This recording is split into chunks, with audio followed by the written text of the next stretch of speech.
By listening to this podcast, you're already taking steps on the path of improving your business readiness. Nice work. Got a question? Well, we'd love to hear from you. Submit your questions at masterypartners.com and look for the red Business Owner Hotline button. And as you think about today's episode, remember, the decisions you make every day as a business owner are either building value in your company or quietly eroding it. So here's a question to take with you. What decision will you make tomorrow that builds value in your business? Now go get it done.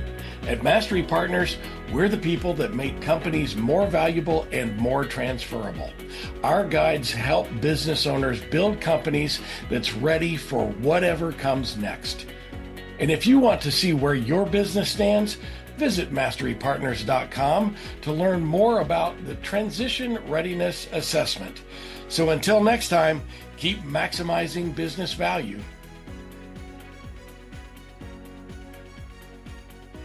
Welcome to the Maximize Business Value podcast. I'm Kim Bentson, business owner, operator, and someone who has sat and is seated exactly where you're sitting right now, starting at a proposal for a new system, wondering, is this actually going to be worth it?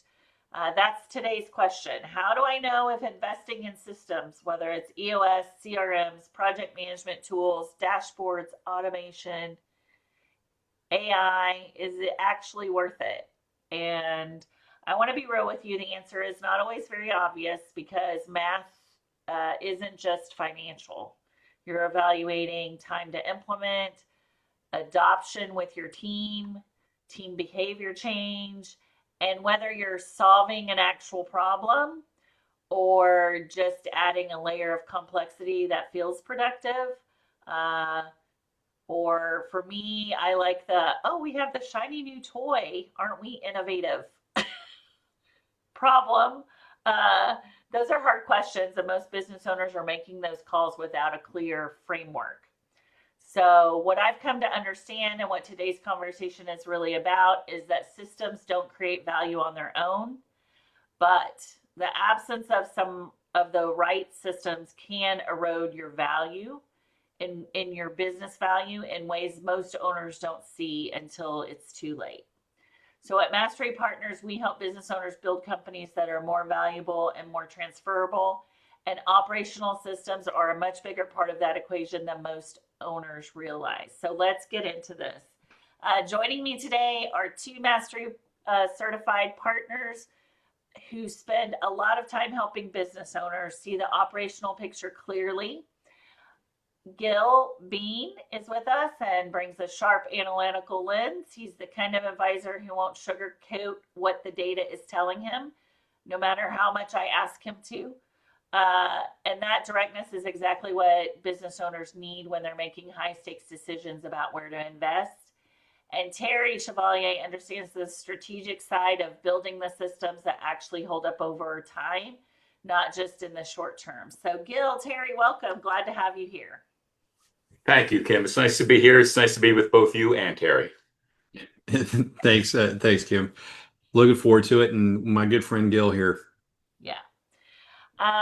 So this season, we're taking real questions from real business owners, the same ones that we've all wrestled with, and bringing them to our expert certified partners for some honest answers.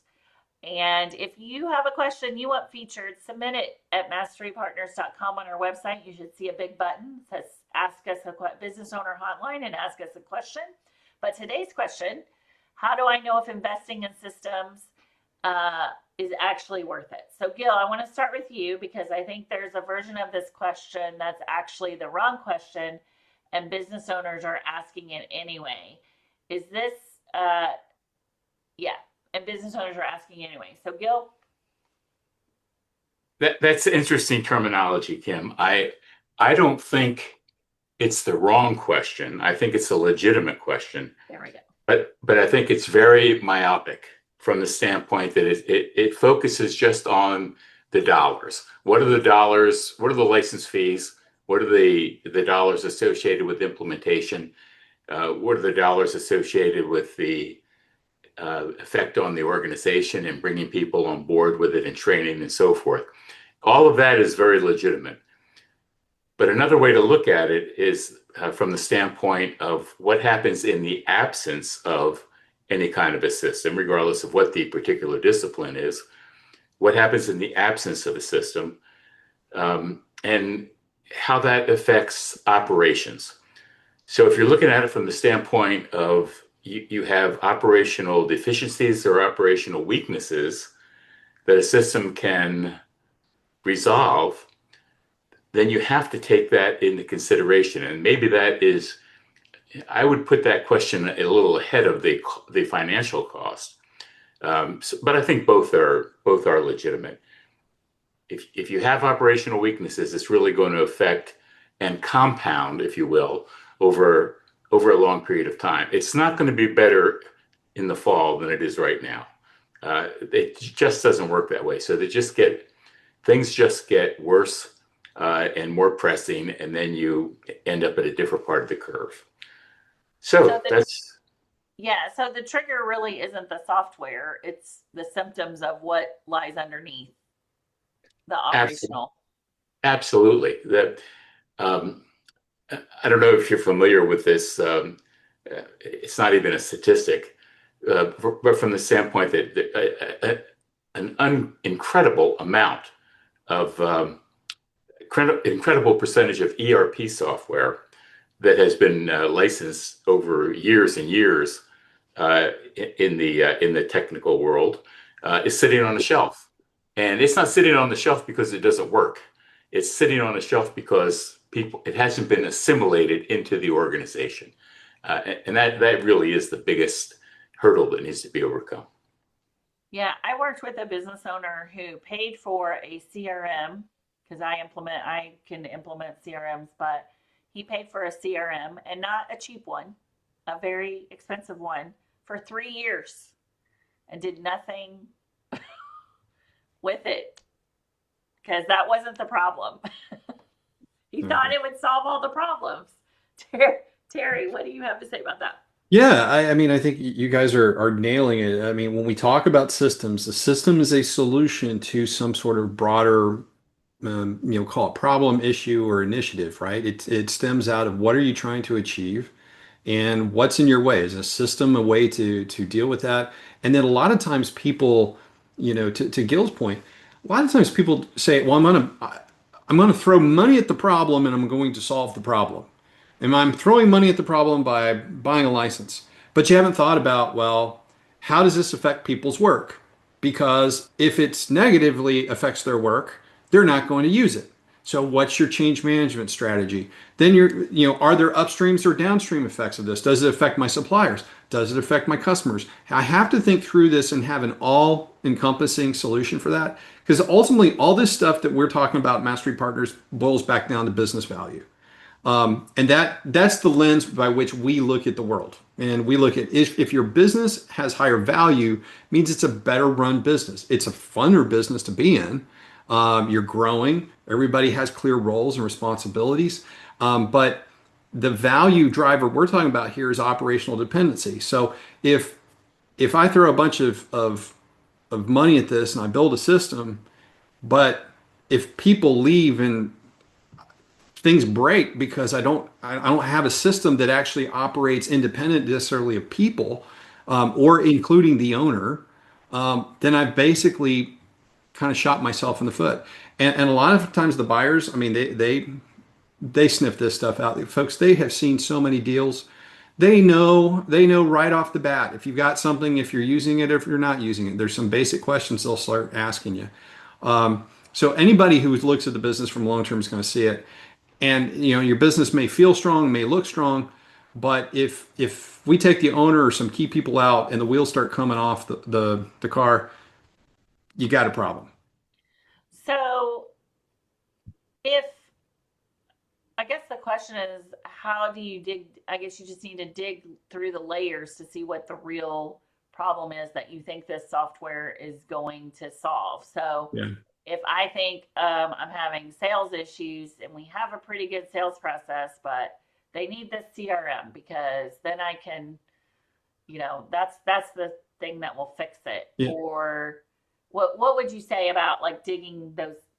Yeah, and I think, just one caution. So we're using software as an example. Systems expand beyond software. Yeah. It's how you make decisions. It's, how you order products. It is, how you work with customers. It's how you train people. Those are not necessarily software. And it boils back to, a couple of things. One is I always go back to what are my goals? Like a lot of times when I'm working with clients, we'll have, there's normally some sort of longer term vision we're trying to accomplish. There's a set of strategic priorities that occur over multiple years we have to do. They're simple statements of what we need to accomplish. I have goals to accomplish this year, and those goals have a metric. And in order for me to hit that metric, I may need to implement a system. That metric maybe it's order times, maybe it's customer satisfaction scores. Maybe it is, product development turnaround. Whatever it may be, that's where I'm making the decision on the system. And so if I'm putting a system in place and I'm not getting the result that I want, that's when I know that I've got to make some change. Either the system's wrong, I'm not using it right, got the wrong system, all those things. But it boils back to what am I trying to accomplish? That's how I am able to peel apart and figure out what is it that I need as it pertains to this particular system. If I may add to Terry's point, which I think is an excellent one, if I may add to it, I think one of the strongest questions you can ask anyone is, how do you do it now? So if there's a whiteboard in the room, you hand them the marker and say, please explain to me how you do it now. And then if you don't say anything, they will trip over themselves 15, 20, or 30 times during the conversation. And what they'll see is where the problem areas are. And invariably, those have nothing to do with the system itself. Mm-hmm. Wow. Well said. Well said.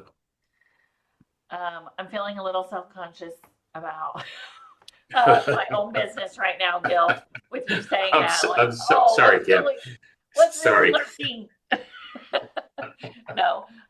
Okay, Terry, let's talk. You mentioned a little bit about what the buyers actually care about, but let's deep dive a little bit on the buyer's lens, because I think a lot of owners, and I've seen some people that they think they need that enterprise level system to look credible to the outside world. But what do buyers really care about when it comes to systems or processes? Well, it boils back down to I want predictability. I want some level of maturity in the business that if I buy this business and you disappear tomorrow, that it still predictably creates the output and the widgets and the revenue that, it's doing today or it's going to grow with going forward. A lot of people mistake, and I've seen this so many times, and there's so many times where people are trying to game who their buyer is. Oh, well, it's this buyer and they like this system, so I'm going to implement this system. That could be the horrible system for your business. But they're thinking you're gaming the system and going to make themselves more attractive. Then when it falls apart, they look worse as a result of it. So I want to make sure that if I'm a buyer coming in, that I can look at the business and I can understand, okay, so what business are you in? What's your unique differentiated position? Are you growing? How do you make money? What is your revenue and business model as a result? How do you deliver against that? Is this process written down? Are you using systems? How do I know? Where are your measurements, your KPIs, your key performance indicators? And how have they tracked over time? I'm looking for a set of data that gives me confidence that this is going to keep going through. A lot of times people talk, for example, about, CRM systems. You brought it up earlier. The primary CRM in the, economy right now continues to be Salesforce. But Salesforce it's a much more complex system. You may not need Salesforce. There's a host of simple things down to, if you're really simple and small, a spreadsheet, just well maintained, well kept up, backed up, and available. That can be as simple as you need to be. You need to have your systems at the maturity of your business, not accelerating, because you will have some problems. I have seen it, and it's going to happen again if you absorb and try to take on too much at that time. So Gil, I mean, you've seen a bunch of this stuff too. I mean, what would you add to some of those points? Not a whole lot. I think you did well with it. Um, no, I think not a whole lot. one of the things I see happening, I've seen happening in multiple organizations that I've either been a part of or running is adoption of the product. I heard this one lady, she refused to move everything over into the shared drive. She had her own calculations of what she was going to do on her personal spreadsheet in Excel. Nobody had access to it, it was only hers. And so adoption caused real headache when she did not go with the flow on that. And, but once we got her over to it, because she had to, it was causing real stalls and impacting, client experience and all those things and just how the business was operating. That made the system real. When she had the adoption, we were all on the same page, um, and it really helped us move forward. Have you seen that, Gil? I know you're familiar with EOS and some other systems, but is that adoption a key piece? Well, Kim, I don't mean to pick on you here, but I'm gonna argue with the word adoption. Be- Okay. all right, because I think assimilation is a better word Oh, that is a uh, better word. I agree with you. for the subject that we're talking about. And at issue here is whether or not the operational areas of the business can assimilate the system, and even more important than that, whether the culture can assimilate the system. Because when you assimilate something, or when a culture assimilates something, it becomes part of your DNA. It's your natural way of doing things. The example that you cited with the woman who uh, took a reclusive approach to it, um, adoption really applies to someone like that, because they're saying, yeah, I do this, I've adopted it, but it means nothing to the organization. It means nothing to the corporation, okay, which implies culture and assimilation. So yeah, I just think assimilation um, at the operational and cultural level is really the gating issue that everything we're talking about today filters into, or funnels into. It's more than anything else, it's an indication of discipline. Um, and I have offended more than one business owner by saying to them, "You pay me for the discipline you don't have." But that's exactly what that is, being direct, and that is the truth. Because if people had the appropriate degree of discipline, uh, we wouldn't be making podcasts like this one. Right. Right. Uh, so Terry, how do these systems and like really give you a barometer of how the leadership team is if they're actually leading through that system? Uh, in terms of, yeah, I think, there's a few things that I would be looking for. So if I'm a buyer and I want to understand if the leadership team is using this, the first is do I have a dashboard? Do I have a set of metrics that are sort of help me understand, are they using the system, and am I seeing the system? Um, but beyond that, I think it goes back to Gil's point, and I just love the term assimilation, because immediately I'm thinking about the Borg in enterprise Yeah. now. Every time you say that, Gil. Um, so it's is it in the lexicon? Meaning, do we talk about it? Do we talk about it naturally? Is it clear that it is part of what you do and how you do it? If it's a side thing, it's like, well, leadership may be aware of it, but it's not really involved with it. If we, for example, we start talking about CRM systems, Here at Mastery Partners, we have a CRM system. Our leader, Tom Bronson, he knows that system inside and out.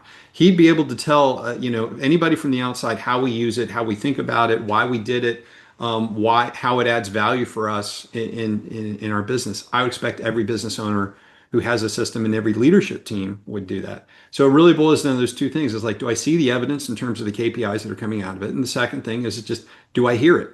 Do I hear it in the conversation? That to me tells me if we're basically leadership is assimilated. And then the buyers want that infrastructure, that leadership infrastructure, and that it's not just there, but it's real and it's working. Absolutely. Absolutely. Yeah. So let's talk about what I think is the fear underneath this whole conversation, which is implementation.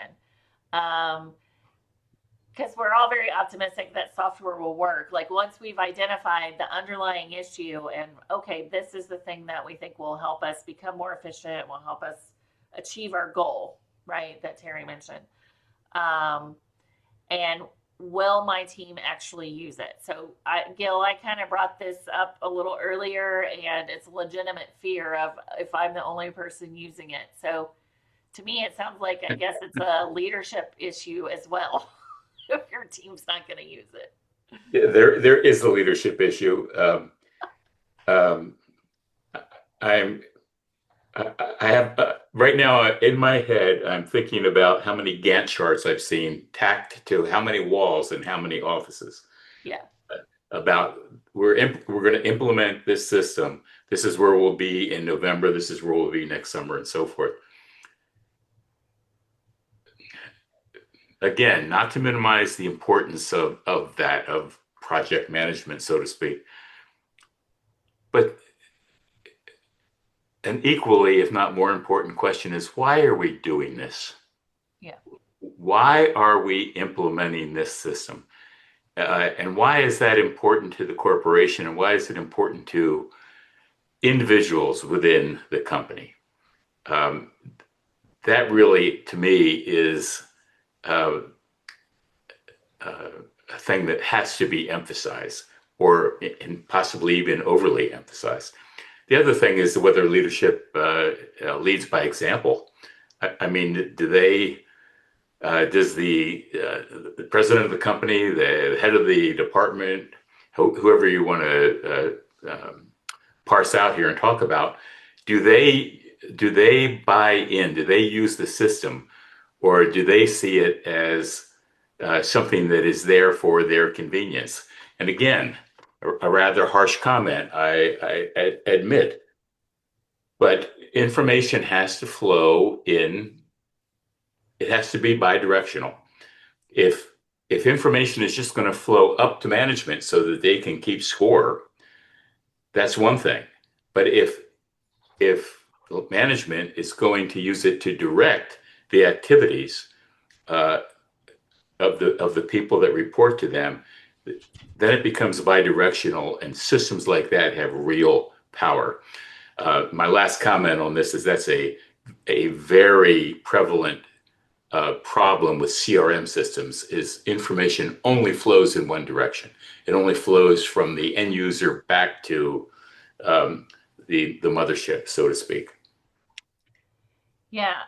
So, Terry, I have a question kind of out of the blue here. As our conversation is heading along, how do you know when to give up on the system?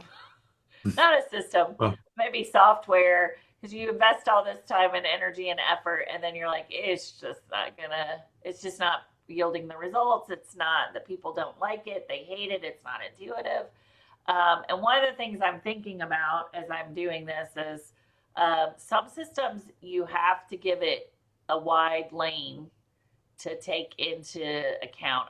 I'm particularly thinking of EOS personally, where it just takes time to get it into your system because it is such a structured approach. But beyond that, like you have a CRM and you're like, yeah, I'm not using it, it's not working. When do you just like, okay, that was a lesson learned and move on? I think you answered your question. I'm sorry.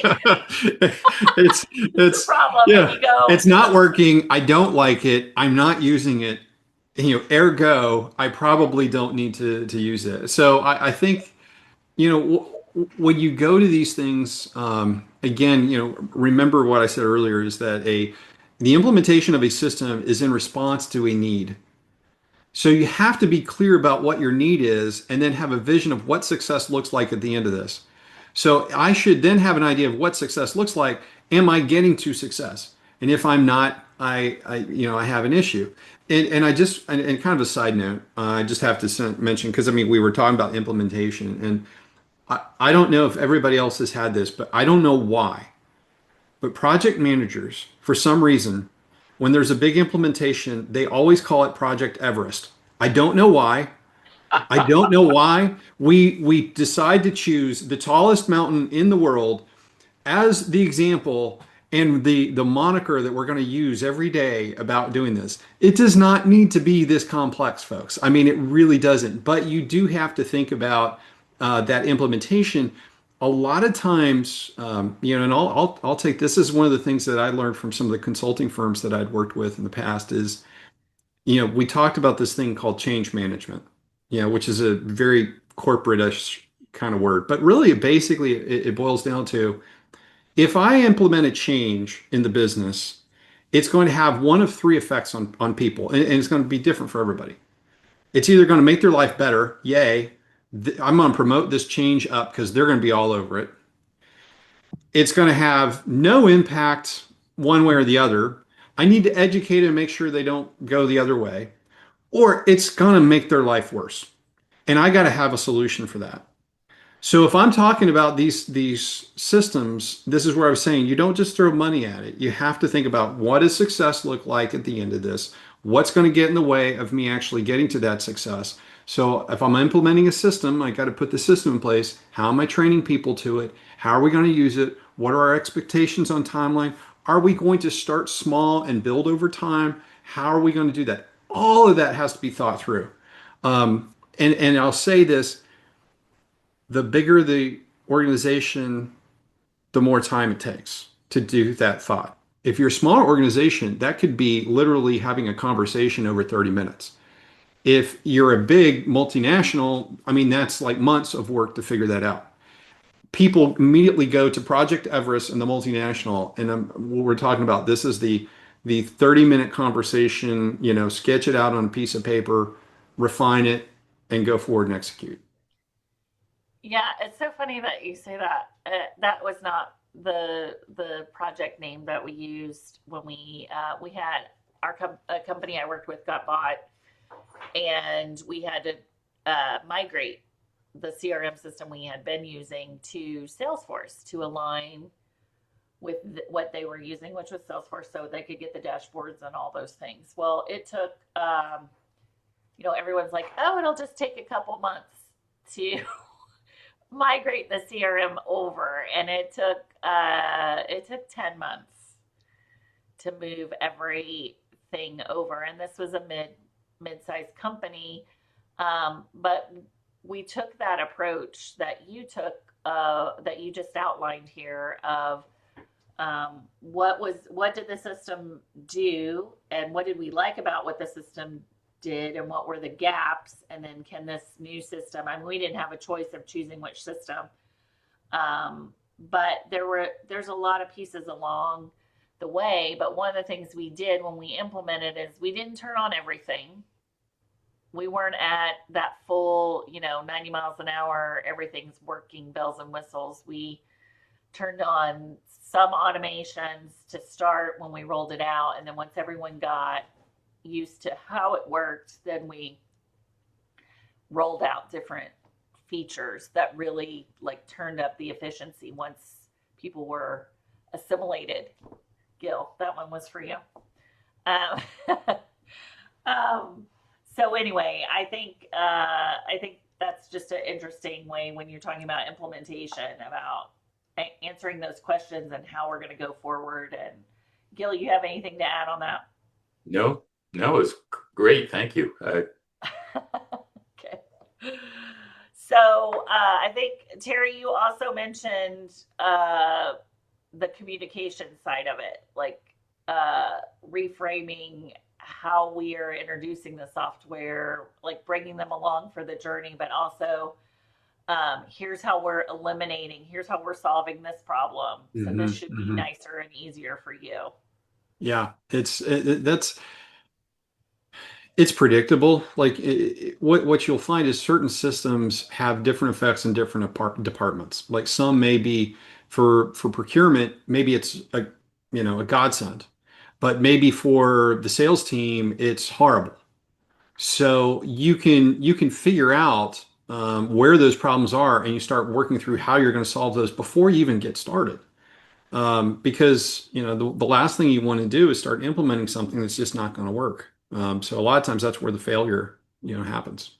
Well, and honestly, I have done this. We had a project management tool that we were using and thought it was going well, and uh, we kept missing. There were things that were missing in the list that were not getting done, and it was just the way the system was running. And I'm like, okay, I guess we need to find a new project management tool, which was not something I wanted to spend time, effort, or money on.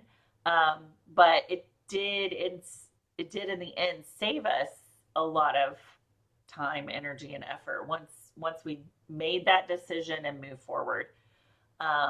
So the cost of poor systems, it really doesn't show up on a P&L like what you're paying for it. Like Gil mentioned earlier, it shows up when projects stall, the client's unhappy, the sale doesn't close, all of those things that we've mentioned before. So, and sometimes you don't feel what that cost is actually, costing you until you're trying to grow or scale, and then you feel it a lot. That owner cost of bearing the weight of what's happening to your business when those things happen. So that's a good transition into the transition readiness assessment. This is exactly why that matters so much. Because most owners don't know what they don't know. They're too close to the business to see the operational blind spots clearly. So, Terry, why don't you talk a little bit about what the TRA is actually looking for and what it is? Sure. Yeah, the TRA is essentially it's a diagnostic tool that we use at Mastery Partners, and it's been calibrated over hundreds of different businesses. And we look at the business through a variety of different dimensions, and we're looking at it, frankly, as a buyer would look at it. Which is a unique perspective. We're not going to tell you what you think it's worth. We're going to tell you what I think a buyer would probably tell you it's worth. So we're looking at your leadership, how you make decisions. We're looking at your systems themselves. Are you using them consistently? We're looking for accountability structures. We're testing for key risks, like do you have too much customer concentration? Do you have too much vendor concentration? How predictable is your revenue? Is it clear about what your unique selling proposition is? How do you back that up? How do you know? What are your competitors doing? What are your customers saying? Are you scalable? And ultimately, are you transferable? Because it's really nice to have a great business, but it's not a great business if the owner disappears and it doesn't work anymore. So it's very critical that it is. When I say structured, I really mean structured, because we basically have a scoring methodology that we use, and we're looking at you relative to other businesses. So it's not opinion. I mean, this is we can pinpoint, yeah, if you answer this way, this is what your score is going to be. And we can look at this over, more than 300 questions that we're evaluating. And it surfaces those gaps that you have, even the ones that are probably invisible to you today. Yeah. Gil, anything else you want to add to the TRA? Yeah, I think the process is very effective at shining a light on what the real problem is, rather than what the owner or the leadership team might believe that the problem is. It's easy to say the problem is revenue, but underneath is probably 5, 6, 7 things that are causing causing the weaknesses in operations that affect revenue. It's not a revenue problem at all. And I think that's one of the best things about the TRA, bringing those things to light. Yeah, and the earlier you see it, those gaps, the more options you have to address it before it matters, before you have to transition. Because as we all know on this call, and hope you do too, 100% of business owners will transition their business. Whether that's shutting down, hopefully it's selling for maximum value. That's our ideal dream exit that we want for every business owner who is in earshot of us. But you want to know this before, especially before a transition. But as Terry said earlier, it also makes running your business a lot more fun when you can fix those problems and know what they are. So, all right, last question. If someone's listening and thinking, okay, maybe we do need better systems, and what's the single most important thing to do first? Gil, I'm going to start with you. I think the most important thing is to get a quick win. So rather than trying to cover the earth, so to speak, I think it's much more useful and effective to identify an area where you can get a quick win. It demonstrates to everyone that the process of implementing the system and why you're doing it, that it works. And people will say, oh, that really is cool. That made a difference in the way I do my job. It made a difference in maybe even my life. So we should do more of this. We should expand our use of this system. That would be my counsel. Yeah. Terry, what about you? Well, I mean, I think Gil kind of nailed it, because that's the hardest thing, is getting started in that. I guess the one caution I'm going to add for folks to just consider is, remember to give yourself some grace in the process of implementing a system, because you still have to deliver day to day. You still have to meet with customers and clients and partners and vendors, and you still have to work with your team and do the things that you do today. And now you need to do something on top. And that something on top will not go right the first time. It will go wrong. There will be days you will question whether that's the right thing to do. So give yourself some grace, give yourself some space as you implement something new, because you're going to learn. Learn means fail. You're going to fail some along the way, but you're going to learn, and then you're going to be better. And now you have a new baseline to implement the next one. Yeah. So I know the question was about software, but the answer isn't really about software. It's about building that operational maturity, the kind that gives your business all the things that Gil and Terry mentioned today: visibility, accountability, consistency, and those things that hold up, whether you're scaling, stepping back, or preparing for what's next, if that's a future transition. And it's in our experience, the businesses with the most options in the future are usually the ones that are built, who have built that infrastructure intentionally and solved problems, and not the ones who scrambled to create it under pressure or have the shiny new thing. So if you're listening and realizing that you may not have the full picture of where your business stands operationally, that's exactly what the Transition Readiness Assessment is designed to reveal. At Mastery Partners, we help business owners identify where they're building real value and where operational gaps, among other things, may be quietly limiting your scalability, your transferability, and your future options. And nobody wants that. So you can learn more at masterypartners.com. You can find Gil and Terry there. Reach out to them if you have more questions. They are great people to be in your corner. So the sooner you see it clearly, the more options you have. And if today's conversation gave you one honest look at something you've been avoiding, then that's enough. That's the work. I definitely got something from Gil's directness today, and an action item from Terry. So Gil, Terry, y'all are amazing. Thank you so much. Thanks, Kim. Thanks for inviting me, Kim. Thank you. And to the business owner who submitted today's question, thank you. I guarantee you're not the only one who needed to hear this today. If you found this valuable, please hit subscribe so you don't miss what's coming next. And until then, keep maximizing business value. Thanks, y'all. By listening to this podcast, you're already taking steps on the path of improving your business readiness. Nice work. Got a question? Well, we'd love to hear from you. Submit your questions at masterypartners.com and look for the red Business Owner Hotline button. And as you think about today's episode, remember, the decisions you make every day as a business owner are either building value in your company or quietly eroding it. So here's a question to take with you. What decision will you make tomorrow that builds value in your business? Now go get it done. At Mastery Partners, we're the people that make companies more valuable and more transferable.